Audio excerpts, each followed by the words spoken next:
Leçon 2, le message de la croix. Bienvenue auditrices et auditeurs, sœurs et frères de partout, dans cette capsule où nous allons débattre la leçon 2, le message de la croix. Texte à mémoriser, 1 Corinthiens 1 verset 18, le message de la croix est une folie pour ceux qui périssent, mais pour nous qui sommes sauvés, il est la puissance de Dieu.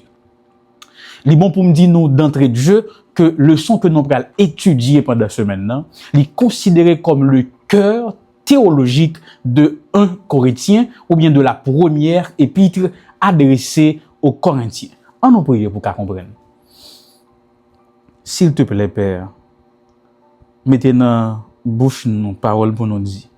Et ben nous l'esprit bien bon comprendre pour nous qu'à saisir sens parole yoto. Dans nom Jésus nous prions. Amen. Partie dimanche là, c'est l'évangile de la croix. L'évangile de la croix. Nous pral chita en dans partie leçon ça sous 1 Corinthiens 1 verset 17 à 31 et puis auteur l'a demandé qui point important que Paul soulevait en dans passage ci là. Et là, m'vle nous font chita parce que m'bral di nous quelques bagailles que moi vle nous bien tendre pour nous bien comprendre chaque partie en dans leçon ça. Premier bagay là, c'est que ici Paul pral faire une décantation ou bien une différence. Il pral dit qu'il y a deux points de vue. Il y a la sagesse humaine d'un côté qui est opposée à la sagesse divine. Quelle différence yo gagné?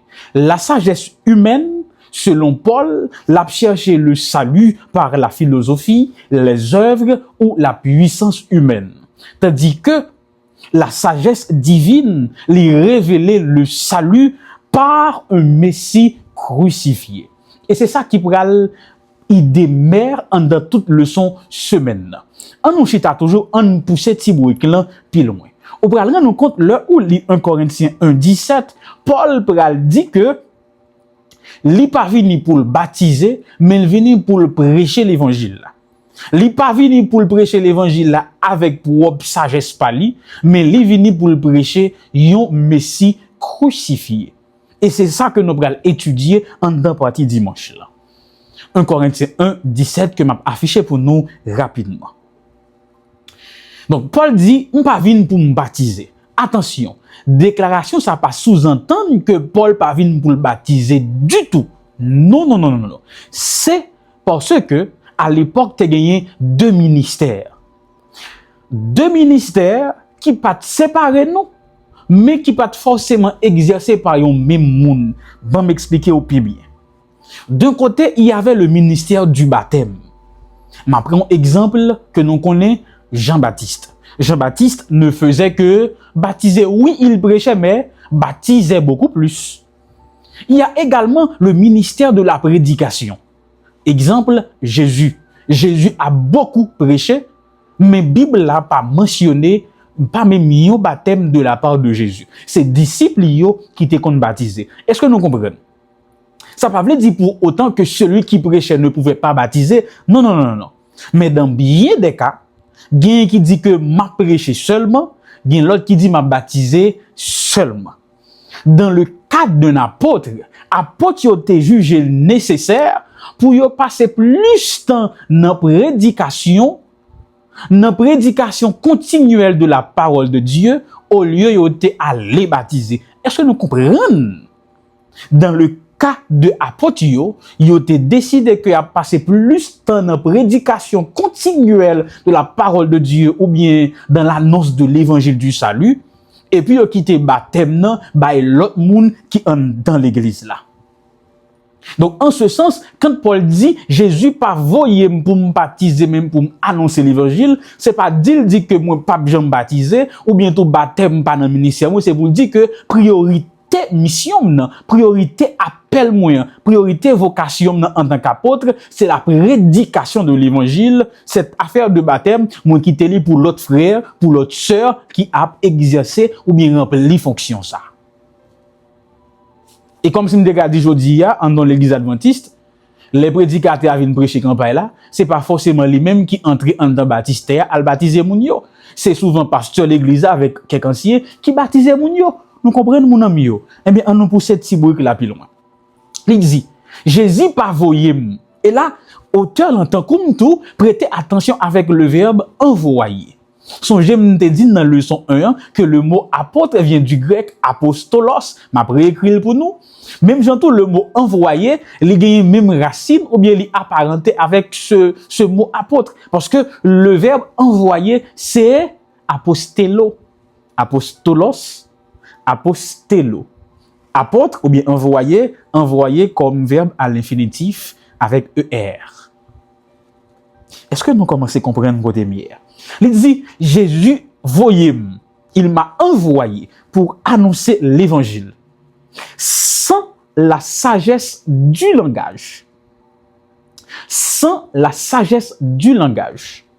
Dans le grec, Paul a écrit ceci. Uk en Sophia logo. Uk en Sophia logo.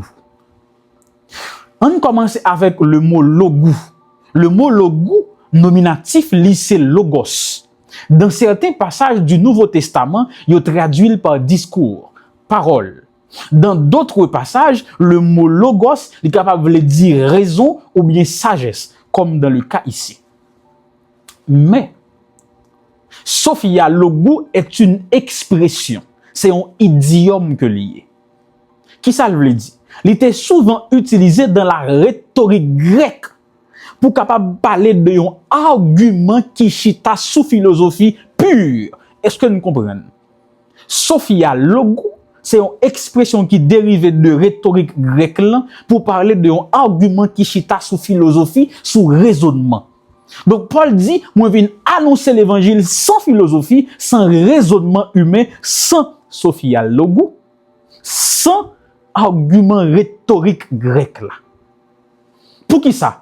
Et Paul ajoute, de peur que message la croix n'est pas éclipsé par éloquence moins, par sagesse moins, par parole qui sorti dans bouche moins. Donc Paul dit, Jésus voyait pour annoncer l'évangile. Même pas venir annoncer l'évangile avec Sophia logo, avec rhétorique, avec philosophie. Pour qui ça? Parce que m'pa vle discours moyen, li éclipser ça qui est important, qui c'est la croix. Parce que m'vin prêcher un Christ crucifié. Il rapporté une anecdote de un artiste peintre qui fin peindre un tableau. Li mettait la croix dans le tableau à Jésus crucifié et puis li exposé li. Nan façon li agencer couleur yo, précision, coup de pinceau yo, le moun yo a admiré tableau a, tout moun gon seule question. Qui nèg qui fort comme ça, qui bay gros coup de pinceau ça, qui bien mette couleur ça, qui bon comme ça. Pendant tout moun a demandé qui est-ce qui fait ça? Quête monsieur, il a cherché admirer artiste là, monsieur paraît li assombri, il fait un gros point noir dans tableau a. Ça qui t'a semblé gâché dans tableau a. Moun yo dit, mais pour qui ça? Ou gâcher une si belle œuvre. Monsieur dit comme ça. Rien pas doit attirer attention plus que la croix de Jésus. Rien pas doit attirer attention les hommes plus que la croix de Jésus. Donc, ça moi voulais qui te attirer attention dans le tableau, c'est pas Jean moi-même. C'était si là qui n'a croix, qui sous croix dans le tableau. Anecdote ça, il marchait avec l'idée de Paul. Pas quitter ces éloquences qui paraissent pendant que Christ crucifié pas paraît dans le message moyen. Ainsi, vous devez comprendre que peu importe le ministère que je gagne à l'intérieur de l'église, peu importe donc que moi recevoir de la part du Saint-Esprit, moi pas doit venir le centre d'attention de la prédication de l'évangile. Les hommes pas doivent chercher ouais. Non, ils doivent ouais Christ crucifié. Au lieu pour nous dire quel excellent orateur en regardant les noms dit, mais plutôt c'est pour dire waouh, quel grand sauveur. Si par malheur moun yo ta wem, yo pa wè Christ qu'on est moins échoué sur toute la ligne. Et cela me rappelle les paroles célèbres de Jean dans Jean 3:30.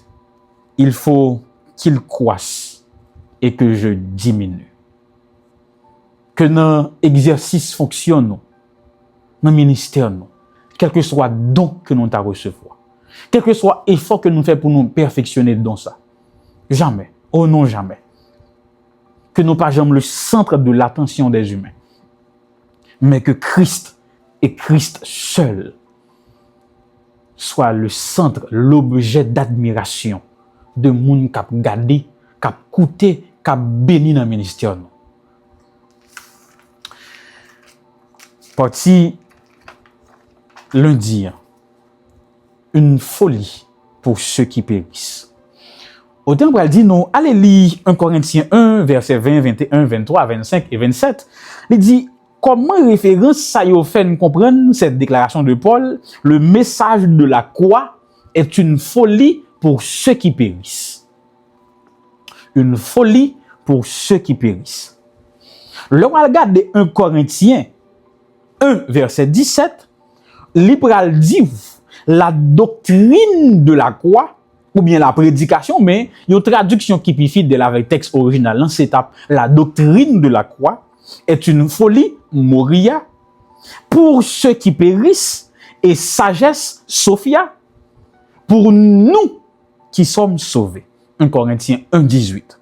La doctrine de la croix est une folie, moria, pour ceux qui périssent, et sagesse pour nous, sagesse sophia, pour nous qui sommes sauvés.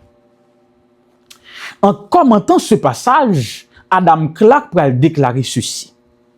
Il va dire, côté l'évangile prêché, il y a deux classes d'hommes. Côté prédication l'évangile fait, il y a deux groupes moun. Le premier groupe moun qui est capable de relayer Apolloumenoi. Apolloumenoi. Apolloumenoi là, il désigne les non-croyants. Ceux qui périssent. Moun qui jugeait que salut qui sorti de un sauveur crucifié, il paraît comme un bagay qui absurde. C'est une absurdité, c'est une folie, c'est une bêtise pour dire qu'on Dieu saute dans le ciel là, il vient mourir sous la croix pour capable pardonner péché nous et pour sauver nous. Ça indigne de foi. Adam Clarke les moun sa yo Apolloumenoi. Bon deuxième classe d'hommes. Les dit après les yo Sotzomenoi. Sotzomenoi, les croyants obéissants. Ceux qui sont sauvés en croyant dans la prédication. Non. En mettant leur foi dans la doctrine de la croix. Moun qui sauvé les Sotzomenoi, yo ouais la croix, yo ouais le Christ crucifié, yo ouais le Dieu qui est mort sur la croix, non pas comme une absurdité, comme une bêtise, mais plutôt comme une puissance de la part de ce Dieu. Et en dans deux catégories ça, que ce soit Apolloumenoi ou bien Sotzomenoi, ou à besoin dans le contexte 1 Corinthiens 18 là, ni juif ni grec, ben m'expliquer. Pour qui ça vient juif là-dedans?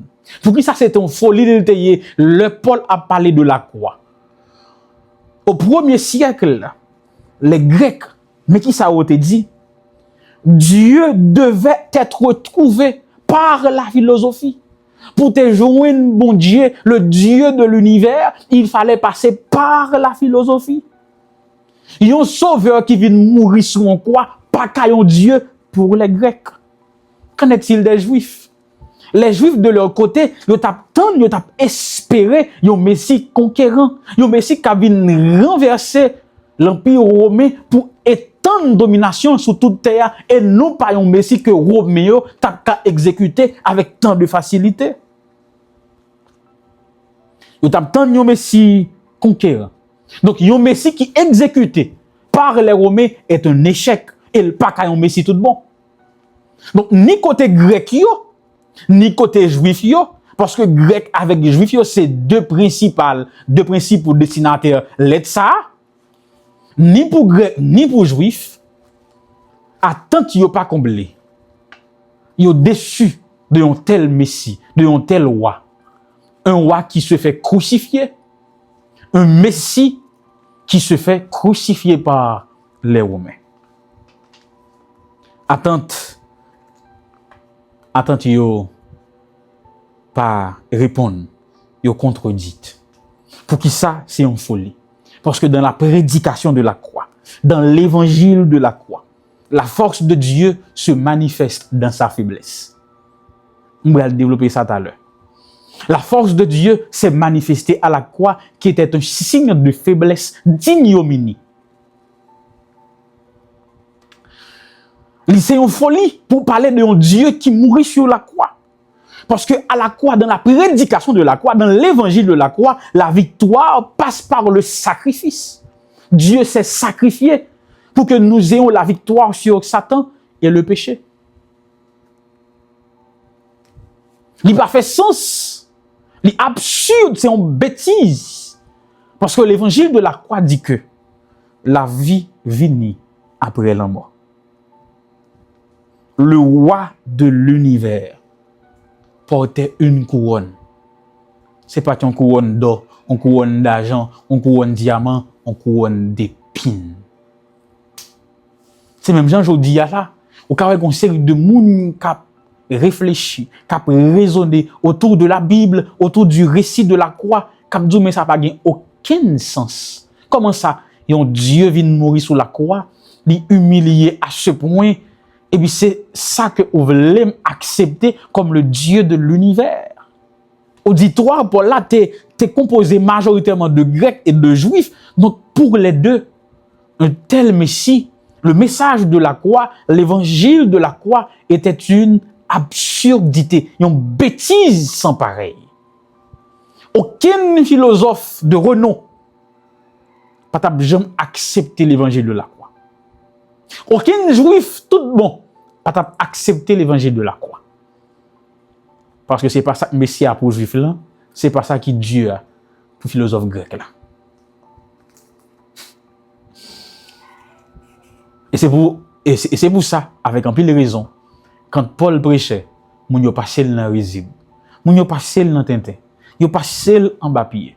Li joué en pile opposition, en pile moun farouchel, tête li parti pour diable malheureux. Li trop.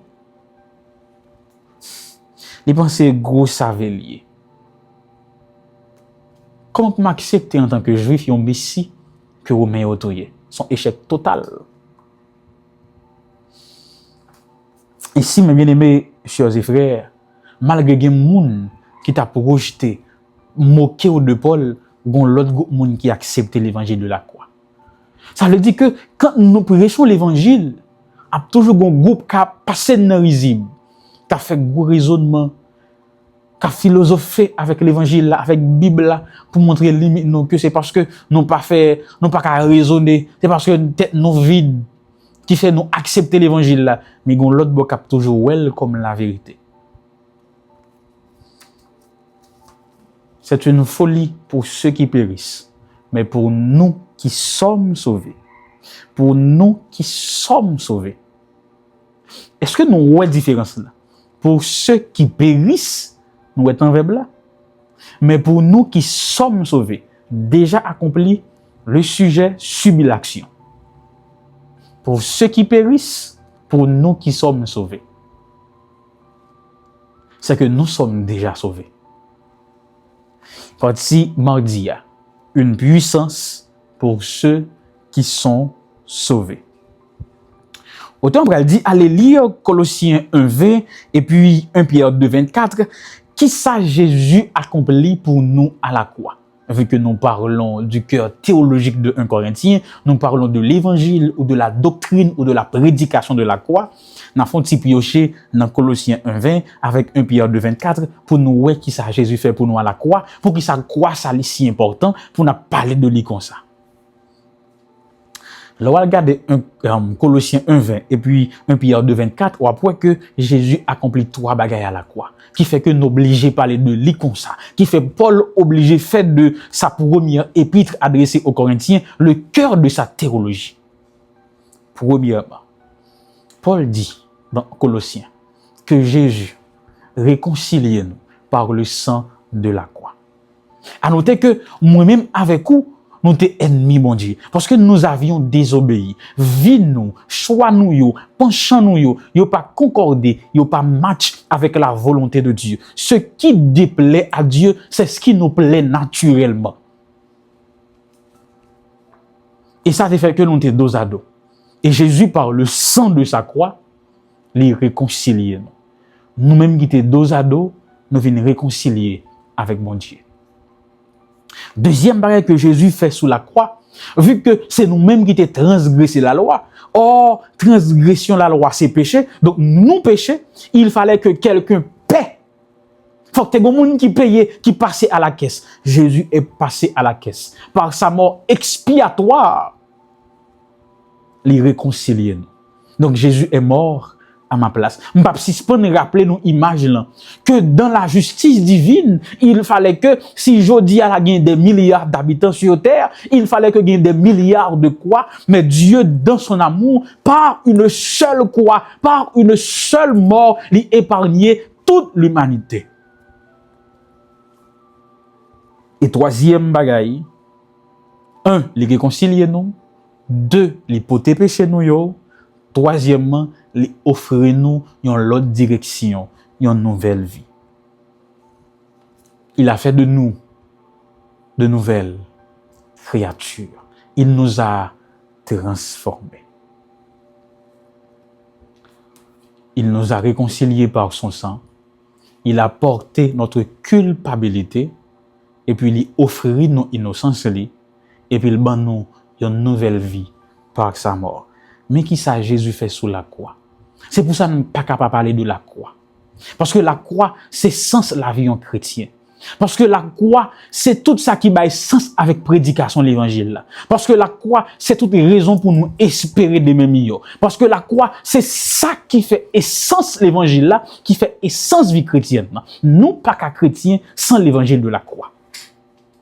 Pas de plus belle théologie. Pas de langage qui est plus éloquent que le langage de la croix. Pas aucune théologie qui est plus puissante, qui a expliqué l'amour de Dieu, l'œuvre de Dieu pour sauver nous, que ce qui s'est passé à Golgotha, lorsque Jésus est mort pour moi, à ma place, en portant mes péchés. Mais tout ça, m'a dit là, pour Paul, il dit que là toujours c'est une folie pour les gens qui ont perdu. Mais pour nous-mêmes qui sont sauvés, nous avons senti un frisson passer depuis nos orteils, nous, arriver dans pointe cheveux nous. Parce que pour nous-mêmes, c'est puissance de Dieu. Mais pour eux, il y a petit peu, il y a quitté l'émission. Partie mercredi, un Messie crucifié. Un Messie crucifié. Lorsque Paul a écrit un Corinthien, il dit, en bas, nous avons juifs. J'aime dire que l'auditoire de Paul est composé majoritairement d'un côté des Juifs qui attendaient un Messie conquérant, qui pourrait renverser les Romains. D'un autre côté, il y avait ces philosophes, les Grecs, qui te dit que pour joindre bon Dieu, il fallait passer par la philosophie. Donc, d'un côté, il y a ces Juifs qui attendent un Messie conquérant. D'un autre, il y a les Grecs qui cherchaient la sagesse. Signe que les Juifs ont besoin, ce n'est pas un Messie qui mourit. Son Messie conquérant. Sagesse que grec a besoin, c'est pas un Messie, c'est pas un Dieu qui mourit, mais son Dieu qui révèle, non une sagesse infinie qui n'a pas jamais qu'à fin explorer. Aïe. Et puis Paul Bral dit, en mettant deux groupes moun sa yo. Bon Dieu font coup de crayon que ni juif ni grec pas jamais attendre. Les baillons un Messie crucifié. À lire acte 13, versets 16 à 47, nous dit l'auteur, qui ça apprend nous sous signification que la croix gagne. En dans acte 13, versets 16 à 47, il y a le discours de Paul ou la prédication de Paul à Antioche de Pisidie. Qu'est-ce qu'il fait? Qu'est-ce qu'il dit? Paul font râler Ménévini, très éloquent, pour capable prêcher la croix. Il commence, il dit, nous sommes les ancêtres, nous, au peuple Israël. Là. Après un temps, ils sont venus sur terre promise. Là. Après ça, bon Dieu voyait juge pour eux. Pendant presque 450 ans. Après ça, ils ont demandé un roi, Saül pour aller venir roi. Bon Dieu pour aller rejeter Saül, les choisi David, c'est l'homme selon son cœur. À travers David, dans la lignée davidique, yon Messie pral prendre naissance, Jésus de Nazareth. Et c'est lui-même qui pral venir sous terre, les mourir, les ressusciter, lui passer quelques jours avec ses disciples, ensuite lui monter dans le ciel là. Et c'est Jésus ça vient prêcher nous. Mais résumé, acte 13, versets 16 à 47. Tout râler vini ça, c'est parce que Paul te voulait envoyer 3 messages. 3 messages qui t'ont choqué auditoire là. Premier message, que la croix faisait partie du plan de Dieu. La croix, c'est pas un accident. La croix, pas un imprévu. Mais la croix, c'était plan, mon Dieu. La croix, ou encore la mort de Jésus, était intentionnelle, planifiée, voulue par Dieu. Premier bail qui choquait. Pendant que, nous dit, mais non, mais c'est nous-mêmes qui décidons de crucifier toi pour imposture. C'est nous-mêmes qui décidons de clouer ce bonhomme parce que tu as fait grandiser et tu as blasphémé. Paul dit, attention, en crucifiant Jésus, vous avez accompli les prophéties de Dieu à son sujet. Là, nous pensons, c'est quoi Jésus, pourtant nous seulement, il y a un instrument pour nous faire prophétie accomplie. Parce que la croix faisait partie du plan de Dieu. On a dit, soit dit là, Paul. Paul dit nous pas qu'attendre. Deuxième bagaille. Pour nous montrer non, que la croix faisait partie du plan de Dieu. Après 3 jours, Jésus ressuscité. La résurrection avait validé la croix. Encore une fois, prophétie accomplie. Troisième bagaille. Vu que les vini, les mourir, les ressusciter, troisièmement, les offrir pardon à tout le monde qui voulait. Mais tout ça est possible uniquement grâce à un Messie crucifié. Et non grâce à un Messie conquérant. Et non grâce à un Dieu qu'on ne peut trouver que par la philosophie ou la sagesse humaine.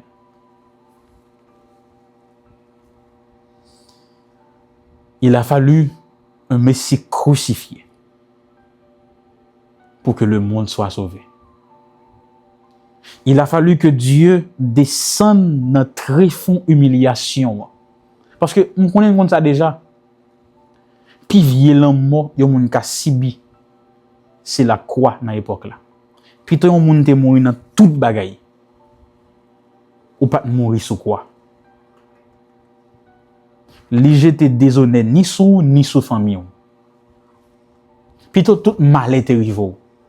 D'ailleurs, n'a pas ça auteur dit ça, si c'est on va dire retirer la croix dans pensée nous. Tellement c'est ton bagage qui était laide.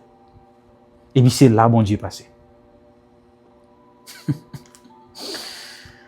Partie jeudi, dernière partie leçon.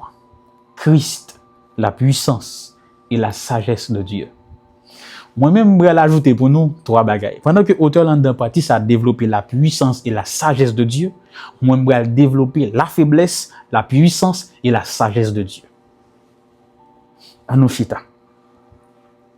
Dans 1 Corinthiens 1, verset 24 à 29, l'auteur l'en dit, remarquez mon ça, folie, faiblesse, puissance et sagesse, qui ça Paul te veut dire par là. On commence avec la faiblesse de Dieu. Qui côté une faiblesse, bon Dieu? Jésus est arrêté. Il est jugé par des hommes. Il a été battu, fouetté, maltraité, craché dans le visage. Il a été tué, crucifié. C'est dans la prédication de la croix, faiblesse qui est plus faible. Excusez-moi de dans cela. Faiblesse qui est plus faible que personne pas jamais qu'à imaginer que un Dieu t'est qu'à descendre aussi bas. Pourtant, il l'a fait. Mais dans cette faiblesse divine, et par cette faiblesse de Dieu, Satan a été renversé. Le monde a été sauvé. Donc, même la faiblesse de Dieu est plus forte que la force des hommes. Pour qui ça? Parce que aucun monde pas capable de renverser Satan, ni sauver le monde là, ni pardonner péché nous. Pourtant, Dieu, dans ce qui paraît être sa faiblesse, pour renverser Satan, sauver nous, pardonner péché nous. la faiblesse de Dieu est plus forte que la force des hommes. Deuxième bagaille, la puissance de Dieu. La puissance de Dieu, qui a dit un aliment, les manifesté dans la résurrection de Jésus. C'est parce que Dieu est tout puissant qu'il a pu ressusciter Jésus le troisième jour. Oui, d'accord. Mais est-ce qu'on connaît que dans l'évangile de la croix, mis à part la résurrection, conseil de l'autre bail que ne pas prêter attention avec yo, qui montrait à clair la puissance de Dieu. Bon, de ça, voyez. Le pardon. Le fait que Dieu nous a pardonné souligne la puissance de Dieu. Le fait que Dieu est capable de transformer la vie, nous, ça souligne la puissance de Dieu. Le fait que Dieu est capable de sauver nous. Donc, même dans ce qui paraît être la faiblesse de Dieu, est en réalité une démonstration de sa puissance. La sagesse de Dieu. La sagesse de Dieu s'est manifestée en Jésus lorsque Jésus pourrait à montrer que Dieu avait une solution au problème du péché. Ça que aucun monde ne peut concevoir comme solution, bon Dieu planifié, les réaliser exactement, mot après mot, sans un iota pas sorti. La sagesse de Dieu. Le fait que Dieu a décidé de sauver l'homme, il a pris des résolutions. Et puis il a exécuté plan à la perfection. Rien pas changé. Rien pas négligé. Rien pas surprenant. Faiblesse de Dieu, puissance de Dieu, sagesse de Dieu. Et tout ça en la personne de Christ. Je dis là au 21e siècle, l'évangile de la croix, nan j'ego saveyo, là toujours yon bêtise, yon bagay qui indigne de foi, yon absurdité. Y a toujours dit non, mais mon cher, ou même kap di m'parole ça, ou passer sous ban l'école et puis, et mon petit once de réflexion pas gain, ou ta pour ouais, soit dit ya, excusez-moi, son bêtise liée. Là toujours, yon folie, comme Paul l'avait dit, pour ceux qui périssent. Mais pour nous qui sommes sauvés, je reviens encore, qui sommes sauvés, action passée, le sujet subit l'action, que nous pas sauvés par nous-mêmes, mais par Dieu. Nous pas sauvés demain, nous sauvés déjà. Mais pour nous qui sommes sauvés, pas un plus bel discours que la croix. Pas aucune théologie qui profondeur, parce que l'évangile la croix. Pas aucune prédication qui puissance, parce que prédication la croix. Pas aucune démonstration de puissance qui plisse, parce que démonstration sous croix. La croix a toujours une folie pour mon cap pério. Mais pour nous, les chrétiens, elle a toujours objet d'admiration, objet de contemplation. Et même dans l'éternité, nous ne pouvons jamais suspendre, contempler la croix dans l'esprit nous, quand nous verrons notre Sauveur avec ses mains percées. Nous ne pouvons pas suspendre, exprimer gratitude nous avec chant nous, avec somme nous. Et nous allons sauver ça. Ça qui était dans le ciel pour venir sauver, pour venir sauver. Mais tout ça m'a dit là, c'est gros paroles, belles paroles. Il n'y a pas rien si moins avec vous par une décision pratique. Que ferons-nous de la prédication de la croix? Dire que la croix est digne de contemplation pour ceux qui sont sauvés, c'est bien beau. Mais qui ça? Ce qui impacte les faits dans la vie, moi, concrètement. Est-ce que je vis le message, la doctrine de la croix au jour le jour? Est-ce que j'arrive à contempler la croix chaque jour?